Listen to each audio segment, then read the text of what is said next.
রথযাত্রার দিন কাছে, তাই রানী রাজাকে বললে, চলো রথ দেখতে যাই।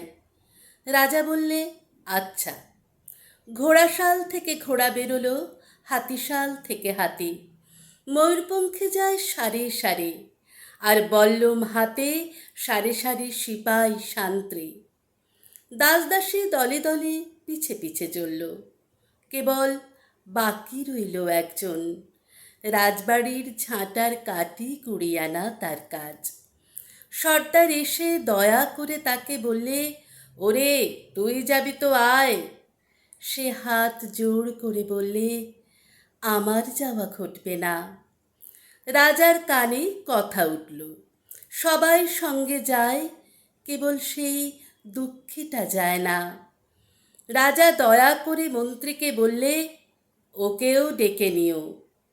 রাস্তার ধারে তার বাড়ি। হাতি যখন সেইখানে পৌঁছল, মন্ত্রী তাকে ডেকে বললে, ওরে দুঃখী, ঠাকুর দেখবি চল। সে হাত জোর করে বলল, কত চলব, ঠাকুরের দুয়ার পর্যন্ত পৌঁছই, এমন সাধ্য কি আমার আছে? মন্ত্রী বললে, ভয় কিরে তোর, রাজার সঙ্গে চলবি। সে বললে, সর্বনাশ, রাজার পথ কি আমার পথ? মন্ত্রী বললে, তবে তোর উপায়? তোর ভাগ্যে কি রথযাত্রা দেখা ঘটবে না? সে বললে, ঘটবে বই কি, ঠাকুর তো রথে করেই আমার দুয়ারে আসেন। মন্ত্রী হেসে উঠল, বললে, তোর দুয়ারে রথের চিহ্ন কই? দুঃখী বললে, তার রথের চিহ্ন পড়ে না। মন্ত্রী বললে, কেন বলতো?